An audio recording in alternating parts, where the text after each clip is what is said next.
Assalamualaikum warahmatullahi wabarakatuh.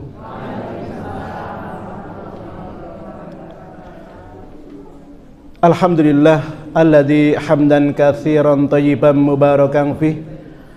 Asyhadu an la ilaha illallah wahdahu la syarikalah wa asyhadu anna Muhammadan abduhu wa rasuluhu la nabiyya wa la rasula ba'dah. Amma ba'du. Bapak Ibu yang saya hormati, saya cintai karena Allah Subhanahu wa taala. Alhamdulillah pada kesempatan pagi hari ini Allah izinkan kita bisa duduk bersama di masjid ini dalam rangka kita memenuhi perintah Allah dan Rasul-Nya, yaitu kita thalabul ilmi fardhatun ala kulli muslim. Kita berangkat untuk belajar agamanya Allah Subhanahu wa taala. Mudah-mudahan keberangkatan kita dihitung oleh Allah Subhanahu wa taala dengan mendapatkan sebanyak-banyaknya pahala dan sebanyak-banyaknya pula kita diampuni Allah Subhanahu wa taala. Allahumma amin. Salam dan salam semoga tercurah kepada guru kita yang kita cintai, Nabi besar Muhammad sallallahu alaihi wasallam, yang beliau telah menuntun umatnya dengan sabar, dengan telaten, sehingga hari ini kita bisa mendapatkan curahan nikmatnya bersama iman, curahan nikmatnya bersama Islam, karena atas bimbingan guru kita Nabi besar Muhammad SAW tersebut. Mudah-mudahan sampai besok di hari kiamat Allah izinkan kita bisa bertatap muka bertemu dengan beliau dan kita mendapatkan syafaatnya. Allahumma amin. Para bapak, para ibu yang saya hormati, di dalam player yang sudah diedarkan saya menyampaikan materi 5 pintu untuk sukses, begitu ya.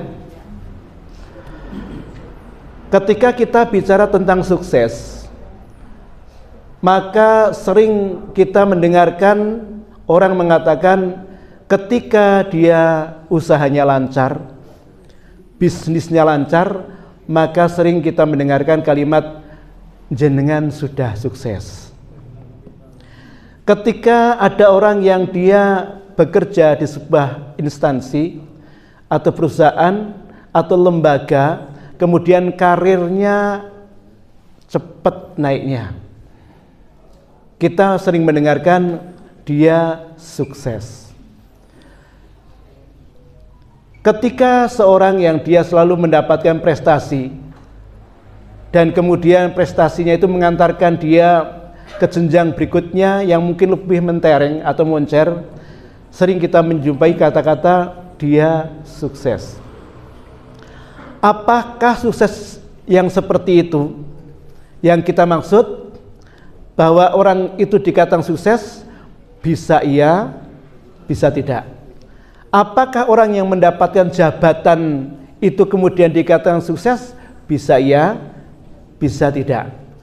Apakah orang yang dia bisnisnya lancar bisa dikatakan sukses? Bisa iya, bisa tidak, dan sebagainya. Yang kita sampaikan setidak-tidaknya menjadi gambaran di kesempatan pagi hari ini. Ketika kita bicara sukses menurut Allah dan Rasul-Nya, saya akan mengawali dengan sebuah hadis. Tapi hadis ini menjadi kalimat yang selalu kita dengar ketika kita mendengarkan azan. Pada waktu kita mendengarkan hayya 'alas shalah, artinya apa? Mari kita sholat. Kemudian kalimat berikutnya hayya 'alal falah, artinya mari kita meraih kemenangan. Saya artikan dengan kalimat mari kita meraih sukses. Dengan demikian ketika orang mendengarkan hayya 'alas shalah, oh itu ada ajakan sholat. Hayya 'alal falah, mari kita sukses menuju kesuksesan. Maka bisa kita terjemahkan dengan demikian, orang yang dikatakan sukses apabila dia datang ke masjid untuk sholat jamaah. Berarti itu sukses. Kalau kita hafal dalam suratul Baqarah ayat yang kelima, Allah menyampaikan ulaika humul muflihun. Mereka itu adalah orang-orang yang muflih, beruntung. Bermakna sama dengan hayya alal falah, falah, muflih bermakna sama yaitu beruntung, maka saya artikan sukses. Mereka itu orang-orang yang sukses. Ulaika humul muflihun, mereka itu orang-orang yang sukses. Siapa orang yang sukses? Allah menyampaikan di dalam suratul Baqarah awal, di antaranya satu, orang yang percaya dengan yang gaib, orang yang mendirikan sholat, orang yang menafkahkan hartanya, sebagian hartanya di jalan Allah, orang yang percaya dengan kitab yang sebelumnya dan kitab yang diturunkan, maksudnya Al-Quran. Dan yang kelima, orang yang percaya dengan hari kiamat. Apabila kita ini seperti itu, satu, kita yakin dengan yang gaib, dua, kita sholat 5 waktunya genap, tiga, kita menginfakkan sebagian harta kita, empat, kita meyakini dengan kitab-kitab Allah, lima, kita percaya dengan hari kiamat, maka insya Allah kita sudah masuk ulaika humul muflihun. Kemudian kalau kita belajar dalam suratul Lail, surat Lail ayat 5 sampai ayat 7, Allah menyampaikan fa amma man a'ta wattaqa wa saddaqa bil husna fasanu yassiruhu lil yusra. Fa amma man, maka adapun orang a'ta yang memberikan, baik memberikan hartanya, tenaganya, pikirannya, wattaqa dan bertakwa, wasaddaqa bil husna dan dia membenarkan dengan al husna. Al husna artinya kebaikan. Kebaikan apa? Tafsir menyampaikan diantaranya meyakini tentang adanya pahala, meyakini kalimat la ilaha illallah dan meyakini surga, itu al husna. Maka Allah menyampaikan fasanu yassiruhu lil yusra, maka Allah akan berikan kepada dia jalan yang mudah. Berarti orang yang kayak tadi itu hidupnya akan jadi sukses.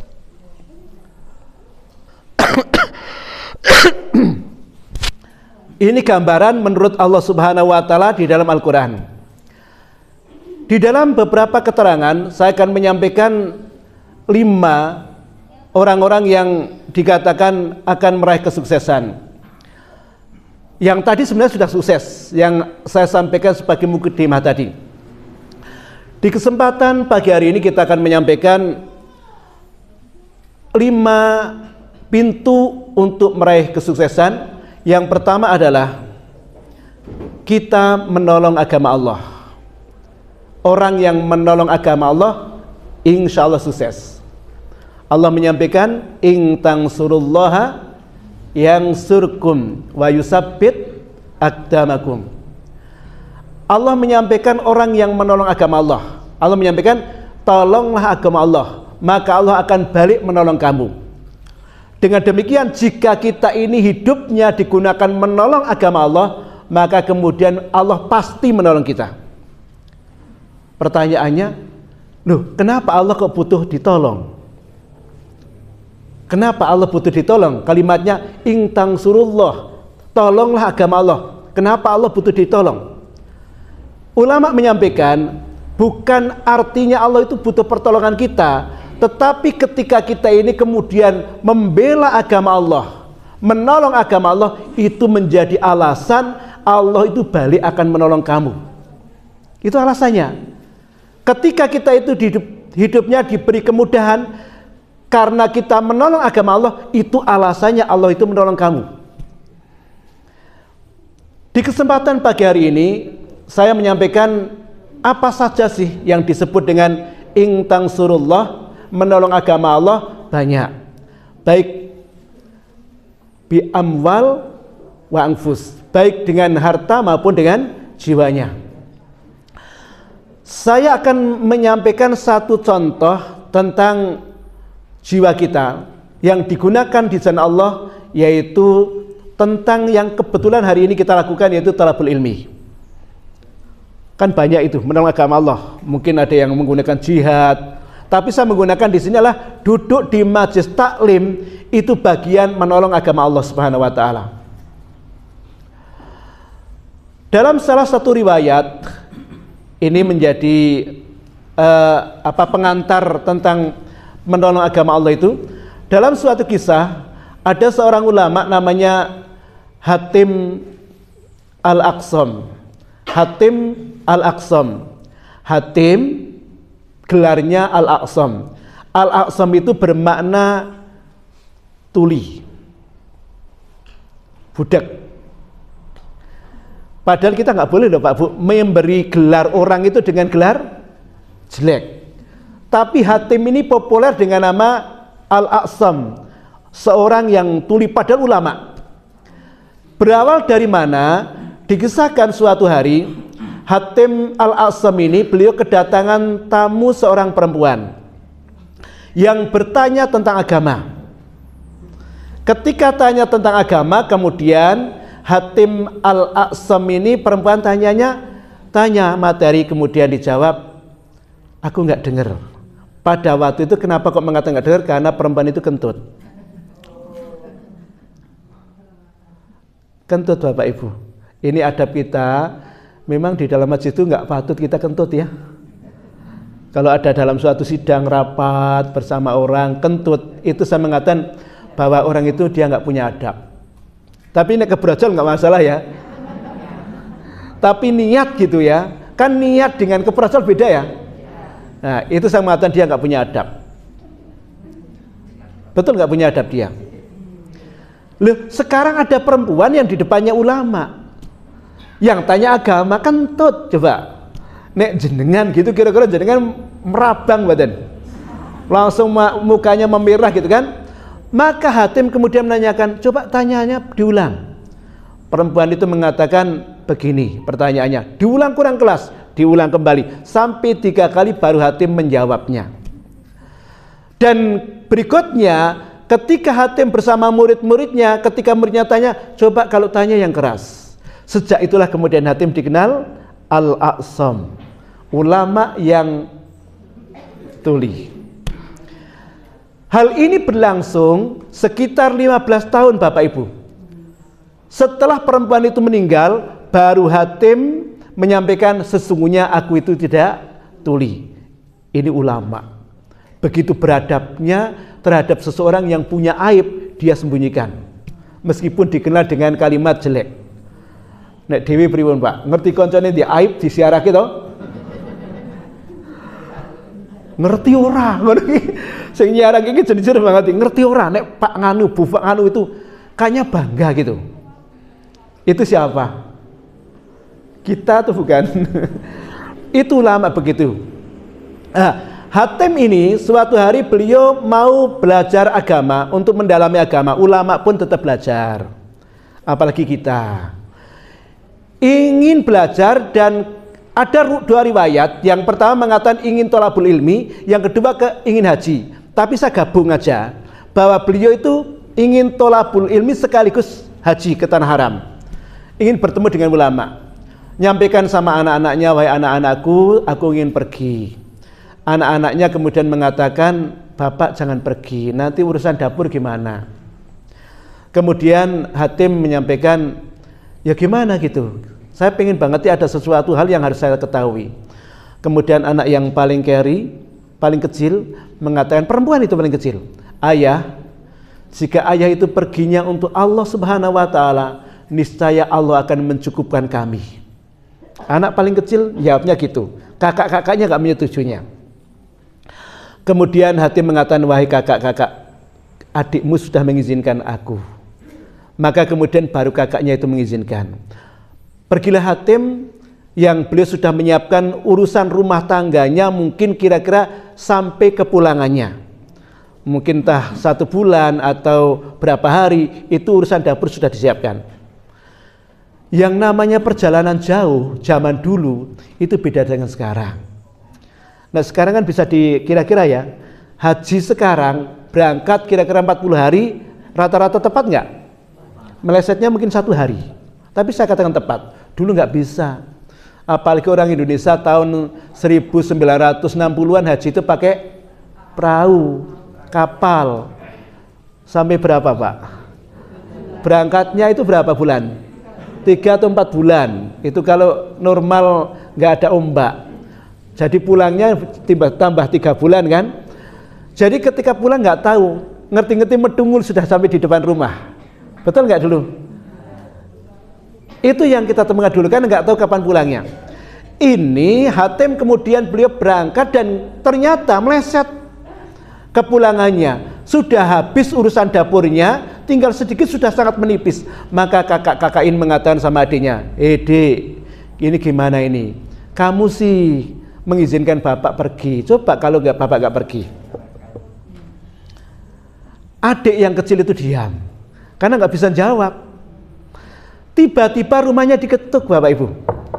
Assalamualaikum. Dibukakan pintunya, tamu itu kemudian tanya, apakah rumah ini punya air? Kemudian anak-anak mengatakan, kami hanya punya air. Bolehkah kami minta air? Maka kemudian anak-anak ini mengizinkan.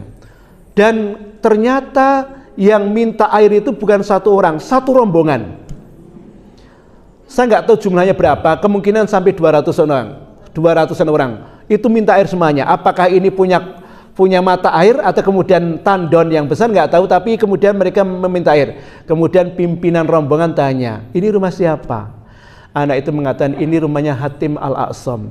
Hatim Al-A'sam seorang ulama yang terkenal itu. Begitulah ceritanya. Di mana beliau, saya ingin menjabat beliau, ingin menata beliau gitu. Kemudian anak-anak itu mengatakan, bapak kami sedang pergi sampai sekarang belum pulang untuk menuntut ilmu di sana Allah. Maka pimpinan rombongan itu kemudian mengatakan, wahai anak buahku, yang siapa yang mencintai aku, maka lakukan sebagaimana yang aku lakukan. Maka dia kemudian mengeluarkan kantong. Zaman dulu kan uang pakainya kantong, ya kan? Kepingan emas, dilempar itu di depan pintu. Dilempar semuanya, kemudian anak buahnya mengikutinya. Setelah itu kemudian mereka pergi, dan ketika mereka pergi, ternyata pintunya nggak bisa dibuka karena penuh dengan kantong. Maka adik yang kecil mengatakan, wahai kakakku, inilah Allah ketika orang itu menolong agama Allah, Allah campur tangan. Jadi jenengan berangkat ngaji itu Bapak Ibu, yakinilah Allah campur tangan itu. Jenengan, saya katakan Bapak Ibu, jenengan punya pekerjaan di rumah enggak? Jenengan punya kesibukan enggak? Punya kesibukan, tapi jenengan bismillahirrahmanirrahim berangkat ke masjid taklim. Kenapa? Karena ini bagian daripada ingtang surullah, menolong agama Allah. Allah campur tangan itu. Dan cara Allah campur tangan itu indah dengan caranya Allah. Maka nggak usah takut ketika jenengan berangkat ngaji itu urusan dapur gimana, urusan rumah tangga gimana. Karena Allah pasti campur tangan dengan caranya Allah. Itu masalah keyakinan. Yang pertama. Yang kedua adalah agar kita meraih kesuksesan, kita berzikir kepada Allah. Berzikir kepada Allah. Sukses itu bisa bermakna hatinya tentram. Orang yang hatinya tentram itu saya katakan sukses. Betul nggak Bapak Ibu? Berapa banyak orang yang duitnya miliaran, mungkin triliunan, hatinya sukses, hatinya nggak tentrem, ada nggak? Berapa banyak orang yang punya kedudukan mapan, tapi hatinya nggak tentrem, ada nggak? Makanya bagi orang yang beriman itu bisa jadi dengan kita ini, bukan bisa itu Allah jadikan orang yang beriman ini ketika dia mengingat Allah, Allah jadikan sukses. Karena apa? Ala bidzikrillahi tatmainnul qulub. Ketahuilah dengan zikir itu hati jadi tentram. Zikir Bapak Ibu, hati tentram. Jenengan ada masalah, ingat Allah, tentram. Zikir. Sampai ada beberapa contoh begini. Di suatu malam ada sahabat yang digigit kalajengking. Digigit kalajengking. Kemudian pagi harinya menemui Rasulullah, ya Rasulullah, tadi malam aku digigit kalajengking. Rasulullah kemudian gimana? Coba tadi malam kalau kamu baca a'udzu bikalimatillahi tammati min syarri ma khalaq. Aku berlindung dengan nama-nama Allah yang Allah dari apa yang Allah ciptakan. Ini Rasulullah saya menyampaikan, coba kalau tadi malam kamu baca ini, berarti Allah akan memberi perlindungan kepada orang yang mengingat Allah. Tapi pertanyaannya Bapak Ibu, jenengan hafal nggak doa ini? A'udzu bikalimatillahi tammati min syarri ma khalaq. Hafal nggak? Hafal. Suatu malam jenengan berjalan sama suaminya lewat kuburan. Berani baca ini kemudian penuh keyakinan? Insya Allah bagus. Ketika orang sudah punya Allah menjadikan sandarannya, seperti apapun kondisinya, misalnya tadi malam hari lewat kuburan sama suaminya, kemudian jenengan sudah a'udzu bikalimatillahi tammati min syarri ma khalaq, Allah akan melindungi kita. Kenapa ketika kita ke pasar ada cerita orang di pasar gendam, kena gendam? Bahasa Indonesia apa Pak? Gendam Pak? Ya gendam ya. Pokoknya gituan ya. Kemudian ketipu. Ada nggak cerita gitu? Bukankah Rasulullah telah mengajarkan ketika kita keluar rumah baca Bismillahirrahmanirrahim tawakkaltu 'alallahi la haula wala quwata illa billah. Allah akan menolongnya kepada orang yang telah bertawakal, bahkan termasuk setan pun tidak ganggu. Tapi di antara mereka ketika sudah Bismillahirrahmanirrahim kemudian ada kena gendam, ada nggak? Ini mungkin barangkali belum nyampe ke hati. Makanya saya sering mengatakan gini, mohon maaf ya. Kita ini kadang-kadang doa kita itu, ini bahasa Jawa Pak, dermimil. Bahasa Indonesia Pak, itu gitu ya, tapi mudeng ya. Kalimatnya dermimil. Kalimat dermimil ini kan kalimat yang diucapkan tapi enggak menyadari. Saya tanya Bapak Ibu, setelah sholat itu kita membaca subhanallah berapa kali? Alhamdulillah, Allahu Akbar. Alhamdulillah artinya apa? Segala puji bagi Allah. Subhanallah, Maha Suci Allah. Allahu Akbar. Ketika kita baca subhanallah, subhanallah, subhanallah, itu betul-betul kita meresapi atau kemudian yang penting jumlahnya genap?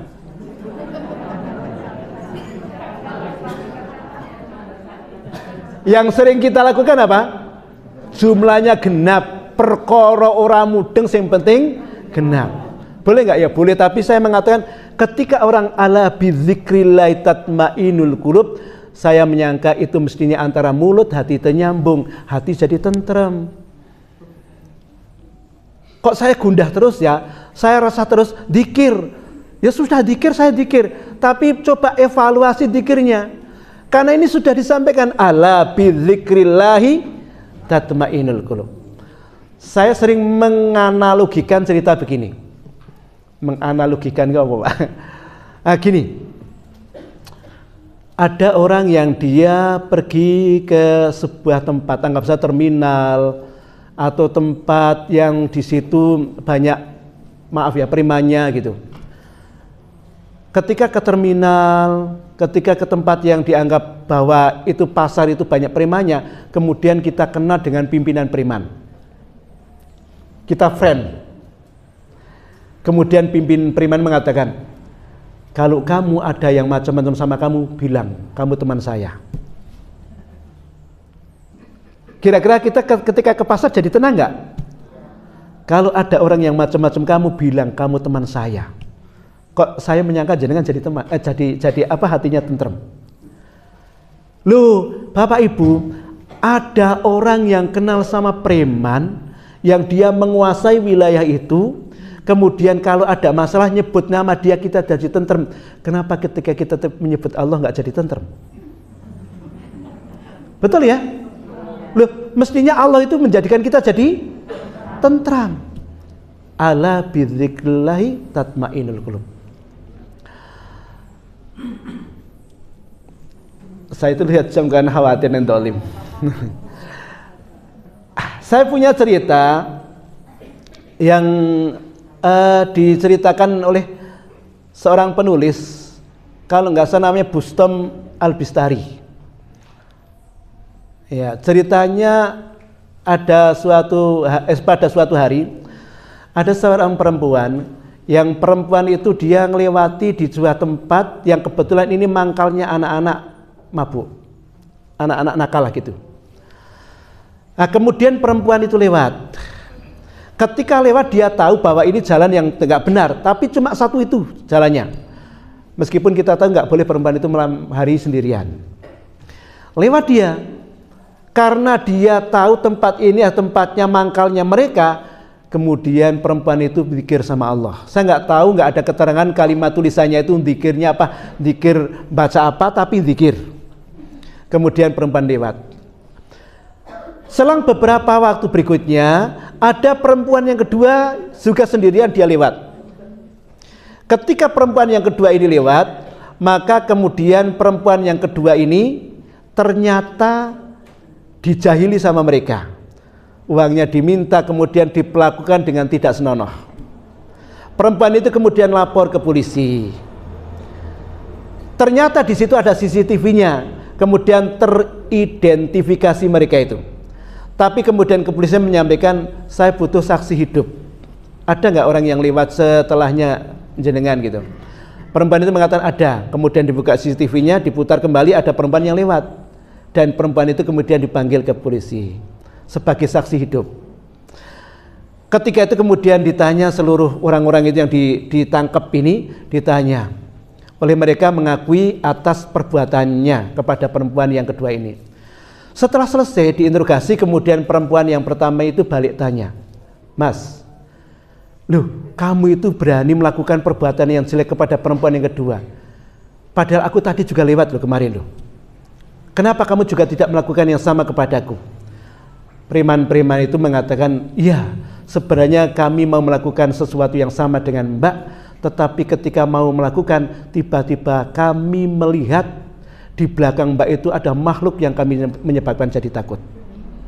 Maka perempuan itu baru mengatakan, subhanallah, itulah pentingnya berzikir kepada Allah Subhanahu wa taala. Zikir Bapak Ibu, di balik zikir Rasulullah, Allah Subhanahu wa taala dan Rasulnya menyampaikan tentang keutamaannya itu juga Allah berikan kepada mereka hikmah, nikmat, ganjaran, sekaligus kemudian bonus. Coba jangan kalau misalnya zikir salah satu yang Allah ceritakan di dalam surat Nuh. Misalnya Nuh ayat 10 sampai 12. Inna rabbaka faqultus taghfiru rabbakum innahu kana ghaffara yursilis samaa 'alaikum midrara wa yumditkum bi amwali wa banina wa yaj'alkum jannati wa yaj'al anhara. Itu sampai diceritakan oleh Allah tentang orang yang baca istighfar. Allah berikan pada dia diantaranya, jenengan bisa buka, orang yang beristighfar diampuni dosanya. Orang yang beristighfar Allah curahkan hujan ketika terjadi kemarau, Allah berikan ke mereka kemudahannya. Jadi Allah sampai menyampaikan tentang orang-orang yang satu contoh tentang zikir istighfar, itu Allah berikan kepadanya berbagai macam kenikmatan, belum zikir yang lainnya.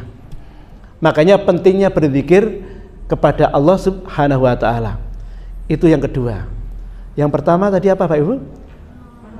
Menolong agama Allah. Yang kedua, berzikir. Ya, kemudian yang ketiga, jagalah Allah ketika lapang, maka Allah akan menjaga kamu ketika sempit. Jagalah Allah ketika lapang, Allah akan menjagamu atau menolong kamu ketika sempit. Pengertian menjaga Rasulullah menyampaikan tentang pengertian menjaga. Ihfadillah yahfadka, jagalah Allah, Allah akan menjaga kamu. Ini dalam keterangan dari kitab Riyadhus Shalihin, itu menyampaikan bahwa yang dimaksud dengan jagalah Allah, Allah menjaga kamu, itu diceritakan diantaranya yang dimaksud menjaga Allah adalah menjaga perintahnya Allah. Di antaranya misalnya begini, para bapak ibu mendengarkan tadi hayya 'alas shalah, hayya 'alal falah, mendengarkan apa itu? Azan. Orang yang menjaga Allah berarti kemudian dia berangkat salat. Nah, sekarang sudah ada alat komunikasi ini. Alat komunikasi di WA kita kemudian ada share. Share-nya apa? Mungkin share-nya tentang besok ada kajian, taklim. Berarti bagian itu juga. Jenengan dapat rezeki yang rezekinya sudah wajib zakat. Maka jenengan kemudian mezakatkan harta jenengan. Itu menjaga agama Allah. Jagalah Allah, Allah menjaga kamu. Dengan demikian ketika kita ini melakukan seperti itu Bapak Ibu semuanya, apa yang Allah minta, apa yang Allah inginkan kita berikan, berarti itu kita disebut menjaga Allah. Ihfadillah yahfadka. Ketika kita menyampaikan tadi, jagalah Allah, ketika kita waktu lapang, Allah akan menjaga kamu, menolong kamu di waktu sempit. Ulama menyampaikan ketika kita ini selalu dalam keadaan selalu membela agama Allah, menolong agama Allah, melakukan kewajiban-kewajiban Allah, memenuhi perintahnya Allah, pada waktu lapang balik kemudian Allah akan menolong kita sempit. Itu maksudnya adalah Allah akan menyegerakan memberi jalan keluar ketika kita sempit. Jadi kalau ada orang yang dia itu punya masalah, kemudian diberi Allah dengan cara yang mudah jalan keluarnya. Ini saya ambilkan contoh Bapak Ibu. Ambilkan contoh, tapi ini terlalu kecil bagi jenengan. Tapi saya mengatakan itu pasti ada hikmahnya. Jenengan mungkin punya pengalaman yang lebih dari itu. Tapi saya ambilkan contoh yang kecil, meskipun saya punya pengalaman yang besar, tapi yang kecil. Suatu hari, ketika saya saya mengantarkan anak itu ke pesantren, itu pagi-pagi buta, kemudian saya bayangke, jangan-jangan nanti banyak bocor ya, kok bocor tenanan Bapak Ibu? Pagi-pagi kira-kira jam 7-an, itu toko-toko masih tutup, kok bocor ya, Masya Allah. Bocor itu, kemudian saya maju kira-kira 10 meter ada orang yang membuka toko. Saya kemudian tanya sama pemilik toko, saya nggak tahu karena Klaten kan, nggak tahu medannya. Saya tanya, Pak, ini ban saya bocor. Kalau saya mau nambal ban di mana Pak? Orang itu mengatakan, ya ini tempat tambal ban Mas. Ya saya menyangka ini mungkin bagian bentuknya kecil ya, dan kalau yang besar nggak saya ceritakan. Tapi saya mengatakan jenengan pun pasti punya seperti itu yang kemudian Allah cepat sekali untuk memberi solusi. Itu pasti ketika mereka menolong agama Allah. Saya nek dibilang pamer mohon maaf ya, mohon maaf. Tapi memang saya menganggap ini kalau dikatakan pamer mohon maaf. Saya itu ketika pas menikahkan anak, mohon maaf ya Pak ya Bu, ini dikatakan pamer mohon maaf, tapi ini jangan ambil ibrahnya saja.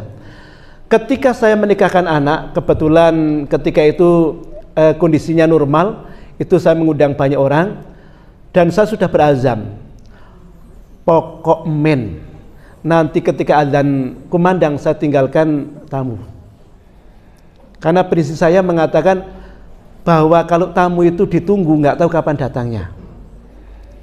Karena saya meyakini ketika kita itu menolong agama Allah, Allah menolong itu. Akhirnya kemudian saya tunaikan itu. Di antara salah satu tamunya itu teman saya, beliau kerja di Depak, saya ngomong pas maghrib mau adzan, pas adzan itu, Mas, jenengan mau duduk di sini atau ikut saya dulu sholat jamaah? nek duduk sini saya mohon izin saya pergi, nanti beberapa sudah disiapkan oleh teman-teman yang di rumah, silakan jenengan nanti makan dan sebagainya sudah disediakan. Itu seketika gitu Bapak Ibu. Ini kan menunjukkan bahwa kita ini nikahan itu seneng nggak? Seneng nggak? Seneng banget nih. Artinya ketika kita senang, kemudian waktu lapang itu kita Allah, ingat insya Allah ketika kita dalam keadaan sulit, Allah cepat campur tangannya. Jenengan sudah bisa gitu Pak. Jenengan pas gak ada acara hajatan, nikahan anak seneng banget nih gitu kan. Ngundang tamu dari jam 8 sampai jam 5 sore. Kira-kira duhurnya keteteran nggak? Yang musibah itu ada yang mengatakan jamaah itu ya, ngomong jamak. Ada fikih tentang jamak nikah. Yang lebih parah lagi nyampaikan kalau orang sholat Ustaz, ngono Ibu. Astagfirullahaladzim. Loh, pupurane sayu-ayu nanti kan nanti tayamum. Adakah fikih tentang pupuran kemudian tayamum gitu? Loh, ini saya katakan orang yang dia menjaga Allah itu tadi, ketika kita senang, coba senang itu ingat Allah. Ketika ada apa-apa yang menyenangkan, ingat Allah. Allah yang diminta kita berikan. Waktu Allah minta kita berikan. Ingat insya Allah akan cepat campur tangan kepada kita. Kemudian yang berikutnya adalah yang keempat, husnudzon. Kita husnudzon kepada Allah Bapak Ibu. Wajibnya kita husnudzon.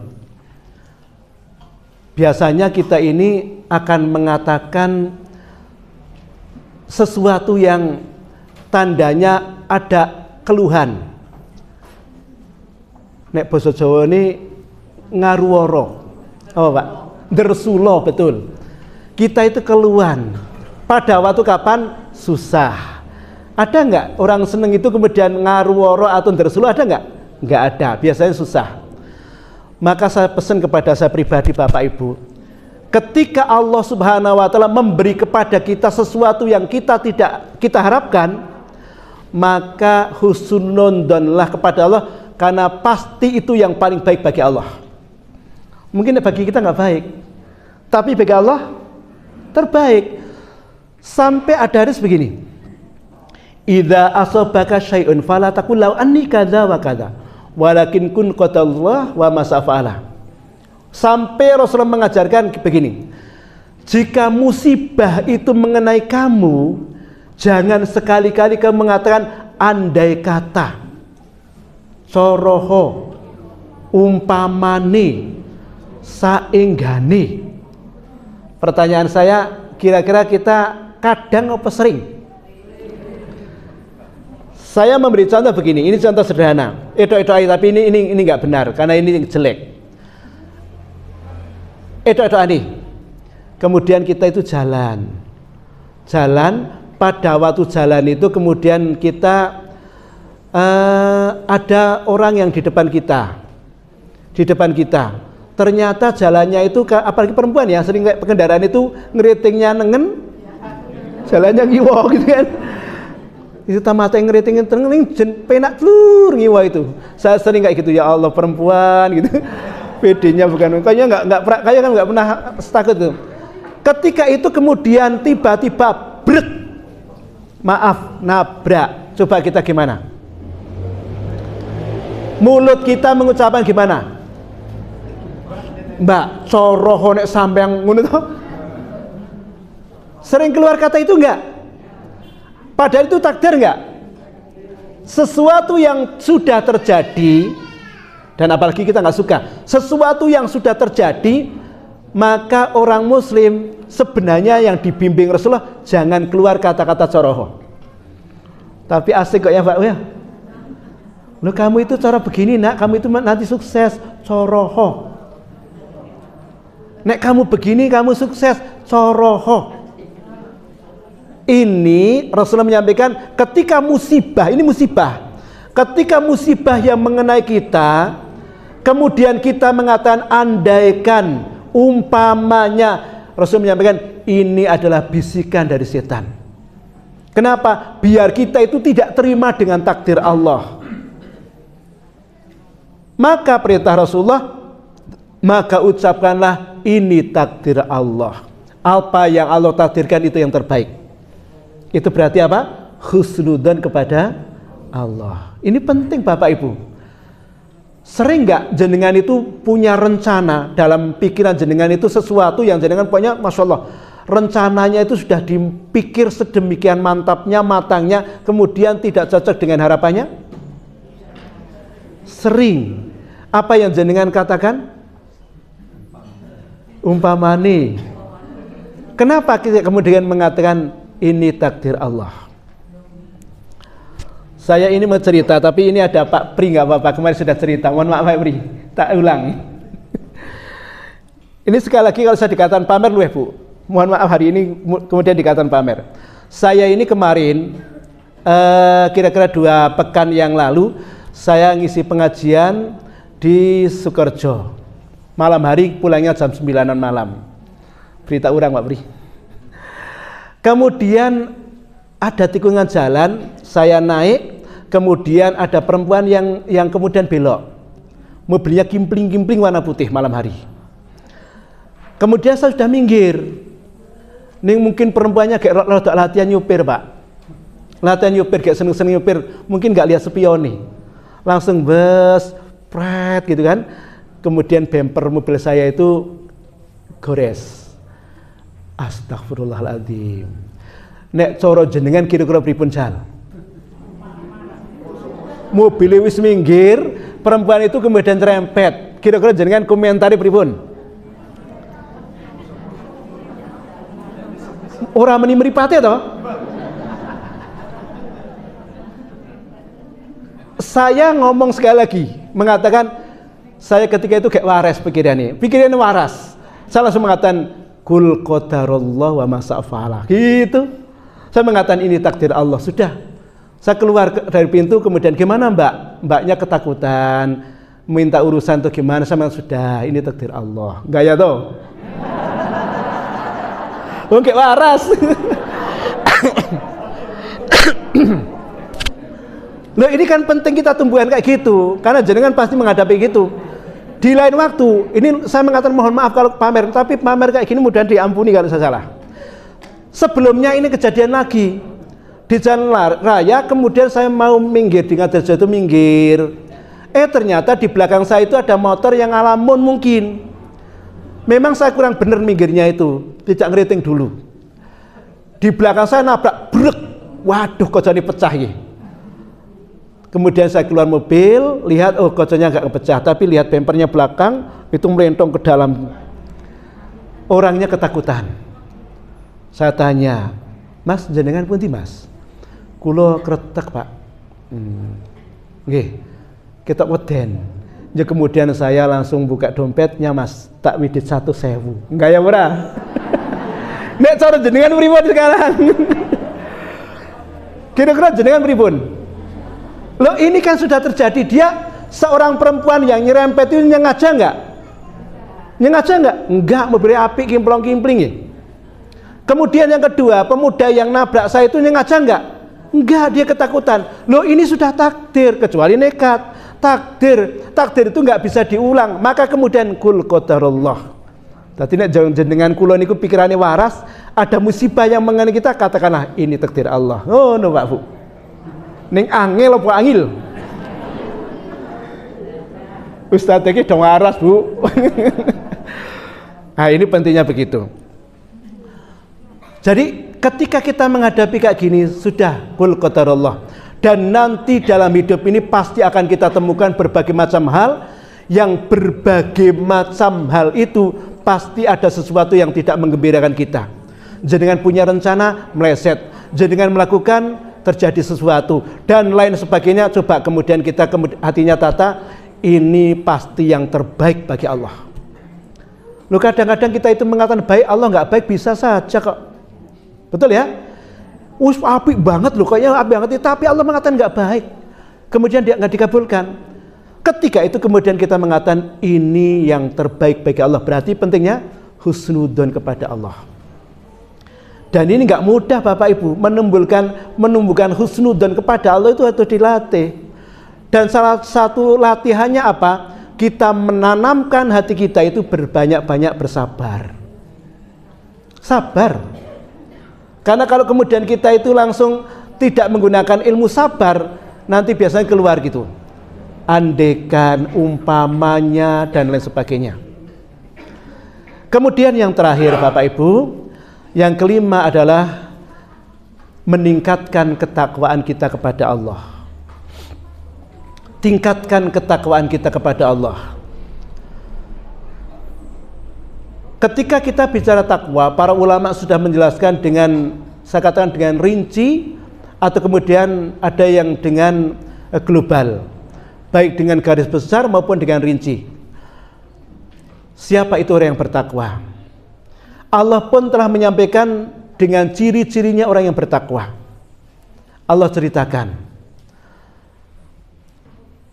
Ketika kita menyampaikan tingkatkan takwa kita, berarti meningkatkan dari apa yang diberitakan Allah tentang ciri-ciri tersebut.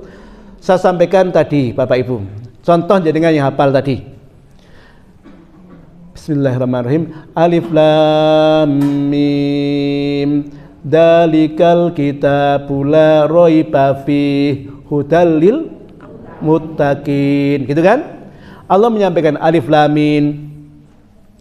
Al-Quran ini petunjuk bagi orang yang bertakwa. Saya mengatakan Alif Lam Mim, dalikal kitabul la raiba fihi.